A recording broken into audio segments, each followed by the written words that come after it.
Well, hello. It is a beautiful Friday today, and I wanted to talk about some topic that I think is very important, actually. Maybe the most important topic.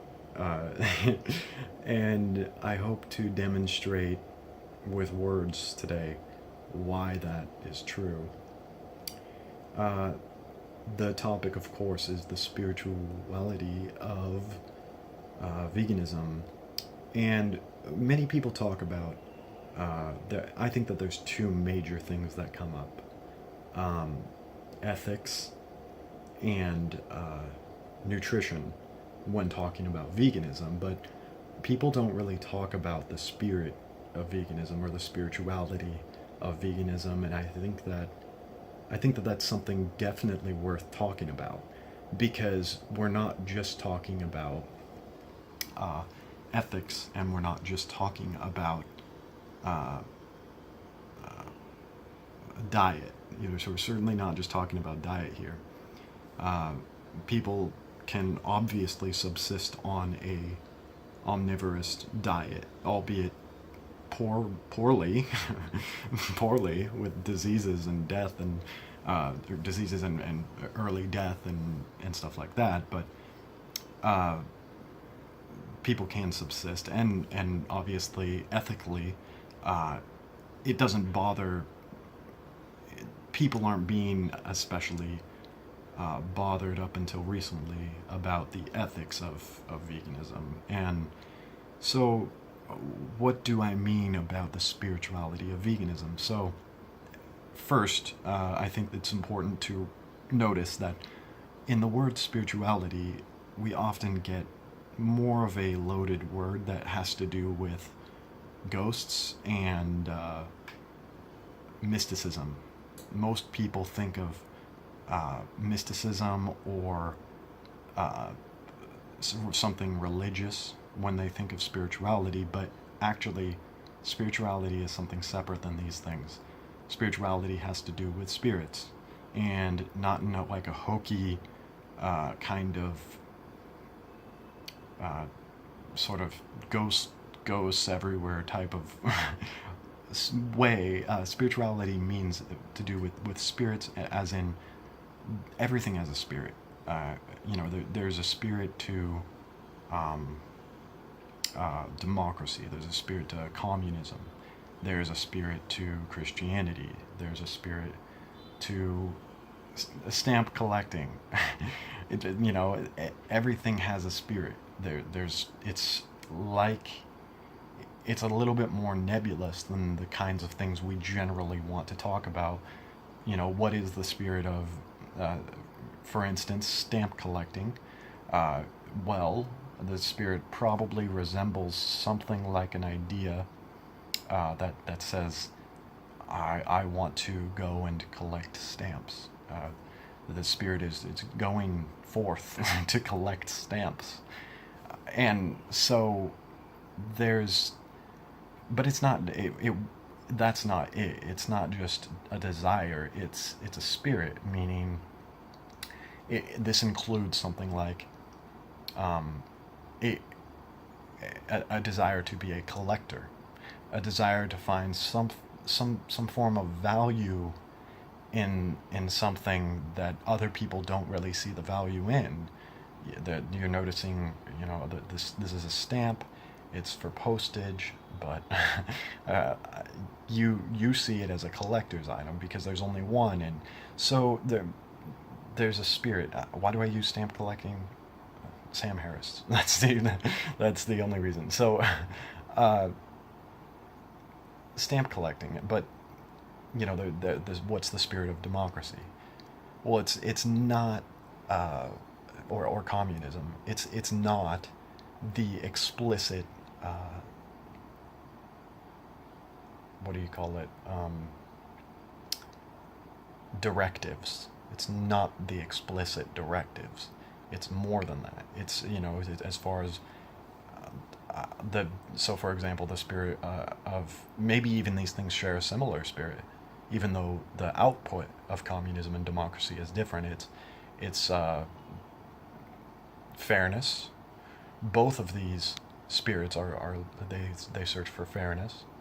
Um, One wants to put the sort of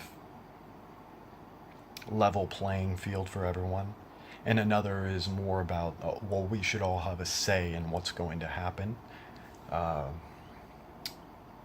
so you know, this is what I mean by spiritualism or spirituality. Sorry, not spiritualism. I think that's a separate thing, maybe. uh, but spirituality, it's so important in veganism because it's not just about oh, my diet is superior. Like, I obviously will have less heart disease than you and cardiovascular risks. I'll have less inflammation. So, that's not the spirit of veganism. That's the spirit of maybe fitness and good health. And a result might be veganism.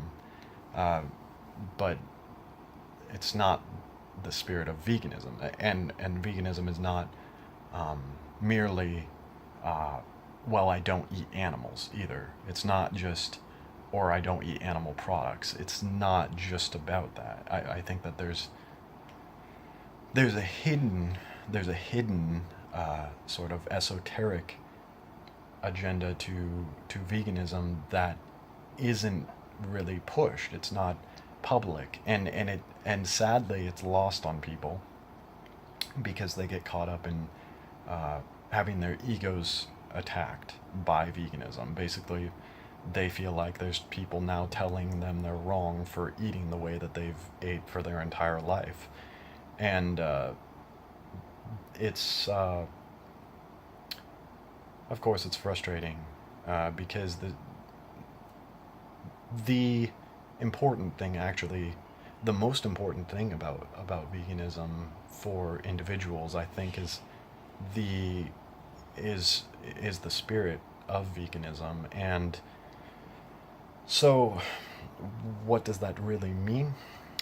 Let me just get into that a little bit. I think that if we're talking about a spirit of veganism, it has to do with health a little bit, and it has to do a little bit with um, having ethics towards animals. But actually, the overarching narrative of the vegan spirit would actually have something to do with compassion more than anything else. I think that the spirit of veganism is it's compassion without barriers.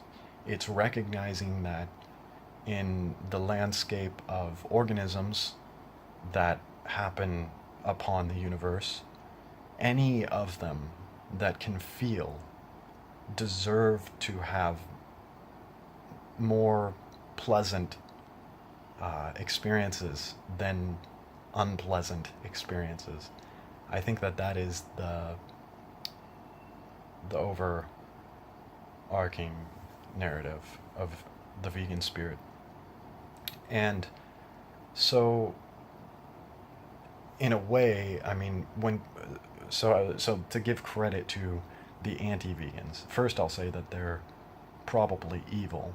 Um, I'm not saying that everyone who's against veganism is definitely evil, but I am saying people who oppose the vegan spirit are probably evil because what we're actually looking at is a group of people that they almost rightfully call a cult because there's a there's a spirit that we're all following, and so calling it cultish or religionish, I don't think is actually incorrect. I think that they're rightly pointing out something that even vegans as a whole generally are kind of missing. And I think it's an important thing that should be recognized. Yeah, there is a spirit here. There's absolutely a spirit like that. And it's a positive force in our world. It's something that's missing, and I think that part of veganism, or part of the movement of veganism, and other things that sort of come up in the health and fitness um, sphere of uh, discourse, uh, it's something that's really good for the world, and we're encountering opposition because these people are having there's a spiritual and there's kind of a war going on in a way, and the war, interestingly, is between people who look at life and well, I would put it this way. And if you're against what I'm saying, I would actually enjoy your um, talk here, and maybe I'm wrong about this, but for me, I think that the spirit of veganism is sort of, it's looking at the world through a certain lens, and of course anti-veganism is looking at the world through a different lens. Uh, and the lens of veganism, for me, what it looks like is, so most of the data of the Matrix, so, as a metaphor, maybe as a reality, I don't know, uh, is irrelevant. But there are very relevant factors in the Matrix full of irrelevant data. Uh, and those relevant factors are the degree to which someone is having a good experience, or the degree to which someone is having suffering. And that spans across every organism that exists that has any capacity to uh, to feel that experience. So when you look at the lens, when you look through that lens, that spiritually vegan lens, uh, a very decent, I should say, a decent person, a good person, a person who isn't malicious and sadistic and evil, will instantly say, well, if I disregard all the data here completely, other than that, would I prefer that every organism, as a monolith, there would the experience have a better experience as a monolith? Would I prefer that to go up, not at the expense of individuals, but generally? And of course, the very decent, rational, non-sadistic, non-psychopathic person is going to say, obviously, yeah. If I could snap my fingers and tomorrow I woke up and everyone was having a better experience than they were yesterday, would I would I think that were a bad thing? No, absolutely not. And under no circumstance is that really a bad thing. In this sort of, when you pull back enough to just look at the data, the raw data of experience.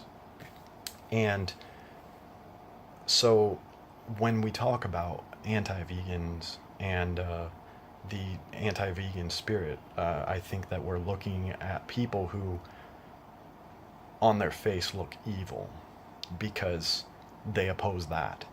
And it, to regular vegans, this is horrifying. I mean, this if you don't think about it a little bit, uh, you see a person across the table from you who's saying that I actively wish that more entities were suffering. And when you encounter that kind of deranged psychopathy and sadism in another person, you think they're so wrong.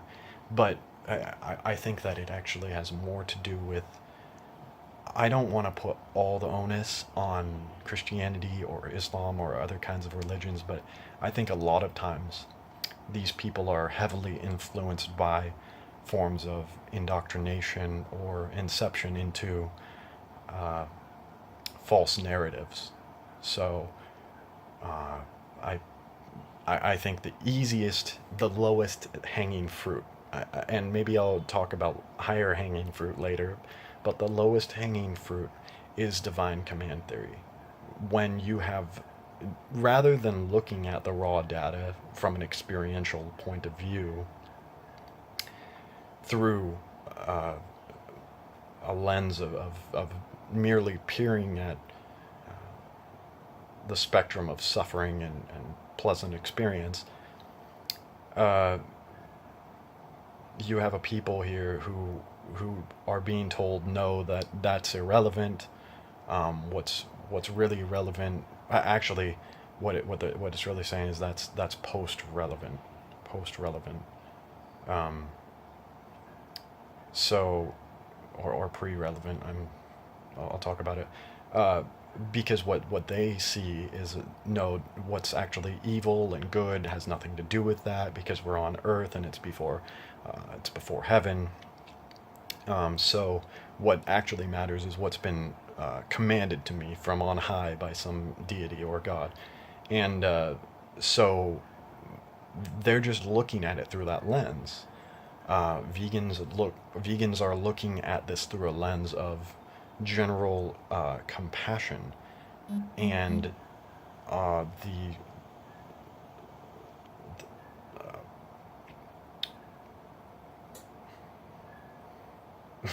the Xenoverse.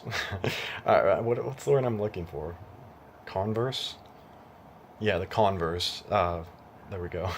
The converse view is looking at it through divine commands, telling you this is how you be a good person. Um, don't fuck dudes. If you're a dude, don't fuck girls if you're a girl, and pray and worship God, and that makes you a good person. And so that's the other view, but it comes out, and then also rationalizations and justifications come up, because then they're like, oh, well, it says in the Bible this about we're kind of the leaders of animals, and to those who would use the Bible as defense, I would actually tell you that I've read your Bible, and um, I was a Christian, and actually, if you read those verses very carefully, it says that the word is more, in English, the word is more like stewardship, and uh, I don't know where you've been flying, but any steward that I've met on a plane has never tried to put me through a slaughterhouse. And so that's something to think about, that, maybe what you're really supposed to be doing is taking care of things, your your animals and your brothers and sisters, instead of slaughtering them. And I, for personally, I don't think there's really a biblical justification uh, for not being a vegan. But otherwise, I think that this is where some of the pushback on veganism is coming from. I don't want to get sidetracked. I really want to focus on the vegan spirit and uh, where that comes from. So, particularly, I think that you know, when you're confronted with, like, uh, oh, you're in a cult or whatever, I think that it's not really a terrible thing to sort of embrace that a little bit. I mean, not to say cults are good, but just to recognize that there's more to veganism than ethics and diet. There is a spiritual element to, and part of the pushback we're getting is people feeling that. And when we're talking, because look at Vegan Gains, okay? He is just 150% full throttle logic, uh, and that comes out particularly in a diet way, um, but he pushes in ethics. But I will say, with Vegan Gains, he appeals. He's appealing to, when it comes to ethics, he's appealing to emotion, and rightfully so. I think that we should be emotional about what we're doing in our lives. But what he's doing most of all, I think, is he's being very aggressive about the spirit of veganism, and that's that's why that's how the pushback comes, is because people aren't absorbing the logic. They're not absorbing the logic sometimes. Now, obviously, Vegan Gains turned me. I went vegan because of him. Uh, but some people have a harder time. They don't absorb logic as easily. They're feelings thinking kind of people, and what they're feeling is a spiritual assault. That's really what they're dealing with, uh, and it is, but that's the hard part. Is it, you know, if you don't recognize first that there's you are actively participating in a spiritual practice by promoting veganism, I think you're going to miss the mark on convincing some people, because you've got to know that they're dealing with feelings. The feelings that are coming up are um, feeling like they're being told they're wrong or something like this. And uh, now, with that said, I don't have anything particularly against Vegan Gains' approach. I appreciate what he's doing, but I'm watching other vegans too, like a lot of them. But recently, I've been binging on Vegetable Police. He's an interesting kind of character. He's in Thailand. I'm in Vietnam right now, and actually, I've been thinking, I want to go to Thailand. Maybe I'll visit him if I go up there. Uh, that would be cool. Um, but anyway, yeah, I just wanted to really kind of try to lay out. Um, this video is getting long, so I'll wrap it up. I wanted to just lay out that I think that there's a spiritual element to veganism, and that we should embrace it and understand it and know where it's coming from. Because here's the other thing. Um, I'll say this, and then I'll wrap it up. The video is getting long. Uh, Shoot, I forgot what I was gonna say. uh, I don't know why I didn't wear my captain hat today. Oh well. Um, yeah. So, um, you know, love the spirit. Love the spirit. Be the spirit of veganism. Uh, Maybe we should make a uniform. Yeah. So have a great Friday. I just figured out it's Friday. And or whatever day it is when I upload this.